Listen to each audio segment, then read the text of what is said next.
Hi there guys, I hope you are having a good day. Now, apparently Joyce versus Daniel Dubois could be pushed back to November 14th or November 21st. Now obviously it was previously planned for October 24th, but now due to I guess the coronavirus and possibly no crowd, it has been moved back. Now obviously Joyce got back to winning, well not got back to winning ways, but obviously continued his winning streak, getting back into the ring, brushing off some of that ring rust, much as Daniel Dubois has done. So, interim fights sorted, done.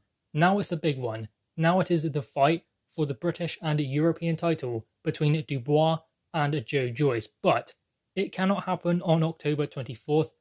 We are being led to believe now anyway. So, November 14th, November 21st look like the dates that this could be pushed back to.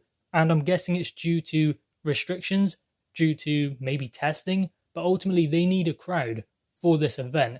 Now, Eddie Hearn explained that for Fight Camp, they done extremely well, but they still lost money. So we can see how important the crowds are for these events, because Dillian Whyte versus Alexander Povetkin done, 300,000 buys on a pay-per-view, yet still they did not wipe their faces clean. So ultimately, they do need a crowd. And that is the reason why I believe Daniel Dubois versus Joyce will be pushed back, because they need a crowd there to cover all of the costs so they don't lose money on the event, because it is a big event, will do great pay-per-view numbers, but they need a crowd because the crowd will make up a lot of the revenue of this event. So the O2 it will be, but when it will be, we're not quite sure at the moment. But one positive thing is this fight will go ahead. This fight will happen. It has been signed, sealed, but not delivered yet, but that will come. Now, one fight we do know that will happen with a crowd as well, because that is dependent upon the fight happening, is Usyk Chisora. Eddie Hearn also explained about this one, that he's happy to foot some of the bill and some of the costs of the crowd not being there, but not all of it. And I think the same thing applies with Dubois Joyce. They are looking at Alexander Usyk versus Chisora for October 31st.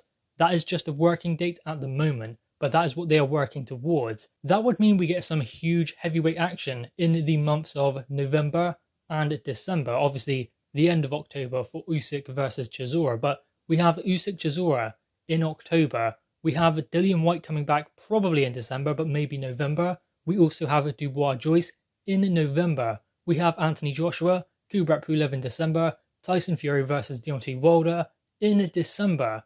So, all pay-per-views? Guys, we're going to have to get some deeper pockets if we want to see this heavyweight action in the winter, because there's just going to be so many in the same time. So, Dubois Joyce will be literally slap bang in the middle of all of that, because I don't believe that Dillian Whyte versus Povetkin will happen in November. It should, and probably will happen in December. So that means in December we get Dillian Whyte versus Povetkin, Anthony Joshua versus Pulev, Deontay Wilder, Tyson Fury, and before that, we get a brilliant heavyweight dust-up at European level. So all of these fights will be in a similar kind of vicinity to one another. Whether that will work out or not, we don't know. But ultimately, those are the working dates for this fight. So guys, what are your thoughts on this? Make sure you leave your thoughts in the comments below, leave a thumbs up, and subscribe if you are new. Thanks guys.